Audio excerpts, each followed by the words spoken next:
Hello Internet, this is Garrick.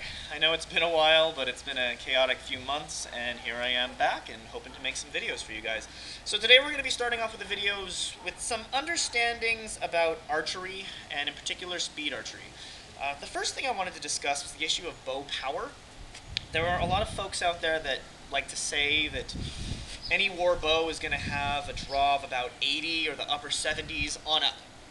And I'm here to say that for the vast majority of human experience, for the majority of human cultures, geography, and history, that's simply not true. It is true for some cultures, in particular the English and Welsh of the Middle Ages, from about the 1300s to the 1500s or so. Yes, that is true. You become a professional archer when your draw is about 80, and it can go all the way up to 180, maybe even the 200 range. But yeah, that's an exception. There are other exceptions. There's an African culture that gets it to a draw to about 130 or so. The Manchus in China can get really high draws as well. Most of the cultures that use those composite horse bows from horseback, the Mongols, the Huns, and so forth, yes, those guys also have really high draw really high draw on their bows. But for the majority of human cultures, not so much. The sort of really common draw is about 50 plus. The reason being, pretty much any reasonably healthy man can use such a bow with moderate training and develop the calluses to use such a bow without any aid, without gloves, without a thumb ring, without anything like that. So yeah, that's really the bow strength that you see in most cases, and that's used for both hunting and warfare. A 50 can deal a lethal wound to a human subject at fair range. It can deal a lethal wound to an animal subject at fair range. It can be, fired at an angle to rain death at long range. Yeah, it really does do all that you need it to do. And keep in mind, it's important to realize that for most of human history, armor is fairly uncommon. For most troops, on most armies, in most of history, you're not going to see a lot of armor. On the super elite guys, yeah, sometimes. But on most of the troops, not so much. You're lucky if you've got a helmet. Most people have a shield, and that's pretty much it.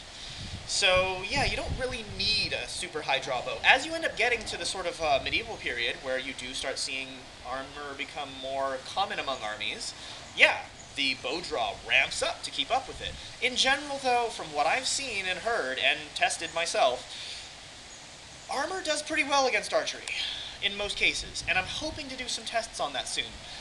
What I would love to do eventually is different types of bows at different strengths, at different armors, with different arrowheads at different ranges. I'm pretty ambitious in this. It's what I'd love to do. But for today, we're just going to do a quick demonstration of speed archery. Now, I got into speed archery about a year and a half ago after I saw the Lars Anderson video.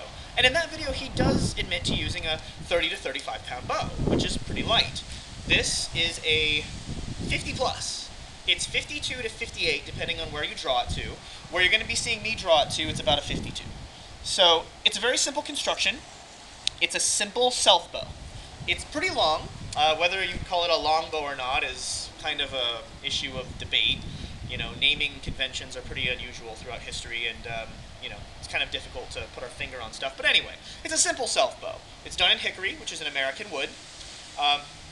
You wouldn't see it in Europe, but you would see bows like this, but done in ash, oak, maple, a bunch of other woods. But we can talk about oak, bow wood some other day. For today, though, I just want to talk a little bit about my shooting. We're going to be doing some speed archery with padded arrows, and yeah, it's pretty straightforward. Speed archery is usually done on this side with a thumb draw, like this, as opposed to most people are used to seeing their archery done on this side with three-finger draw, the sort of Western draw, Western release. So, here we go. This is after about a year and a half's worth of practice.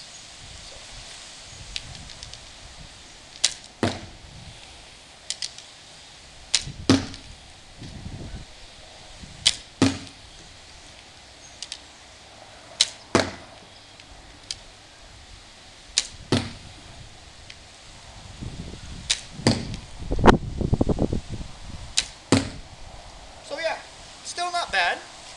Useful in combat, if you were raiding death, or if you had several different targets to fire upon, or if you were just shooting at one guy who had a shield and some armor, and you were hoping to wear him down, or scare them, or to shoot at a line of troops. It's super useful. It's not just a circus trick. And done with a bow like this, at about 52 pounds of draw, can seriously wound somebody. It's probably not going to do all that well against armor, but I really don't think most bows of their periods do all that well against most armors. Again, I hope to prove this through testing eventually, or be proven wrong. You know, I would rather stand corrected than wrong, but more importantly, I'm hoping to increase our understandings of these things. So here's one more time, and also one other issue about this. This is a great style if you're on foot. You know, you can run around and load and draw and shoot, no problem with this. But if you're on horseback, you have this problem. You know, they jingle around a bit much, and it's tough on the hand. And after enough time, they'd start to slip out. But on foot, this is just fine. There are other styles that do get used for horseback, and I will be doing those in a later video. So again, one more time.